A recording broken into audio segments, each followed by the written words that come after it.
Well Khadija, আমি একটি situation দিই, আপনি এই সিচুয়েশনে কি কথা বলতে হবে সেটা ইংরেজিতে বলবেন। আপনি একটি পার্টিতে আছেন এবং আপনার ফোন বাজছে, আপনি ফোনটা ধরতে পারছেন না, আপনি চাচ্ছেন আপনার বোন যেন ফোনটা ধরে, তো সেই ক্ষেত্রে আপনি তাকে কি বলবেন? Please pick up the phone for me. Please pick up the phone for me. তো যখন আপনি কোথাও ব্যস্ত থাকবেন, আপনার ফোন বাজছে, আপনি শাওয়ারে আছেন বা ড্রাইভিংয়ে আছেন, ফোন ধরতে পারছেন না, সেই ক্ষেত্রে আপনার হয়ে ফোন ধরার জন্য কি বলি আমরা? Please pick up the phone for me please. Very good. আপনি দেখছেন কেউ একজন ট্রেন স্টেশনে আছে এবং সে ট্রেন ট্র্যাক যেটা আছে ওটা ক্রস করার চেষ্টা করছে এবং এটা খুবই ডেঞ্জারাস। এই অবস্থায় আপনি তাকে কিভাবে নিষেধ করবেন? Don't cross the track because it's dangerous. Dangerous, don't cross the track, it is very dangerous.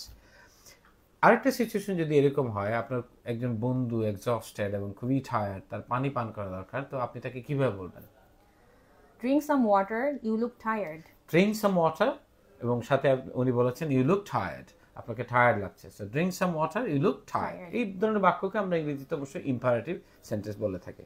আমি আরেকটা সিচুয়েশন দিই, আপনার একজন কলিগ কাজ করছে, আপনি বের হয়ে যাচ্ছেন, আপনি তাকে বলছেন যে উনি যেন বের হওয়ার আগে আপনাকে এই ডকুমেন্টটা পাঠিয়ে দেয়, তো সেটা ইংরেজিতে কিভাবে বলবেন? Send the document before you leave. Okay, send me the document before you leave. তুমি যাওয়ার আগে, বিফোর ইউ লিভ, আমাকে ডকুমেন্টটা পাঠিয়ে দিও। Send me the document. আবার বলেন। Send me the documents before you leave. Send me the document before you leave.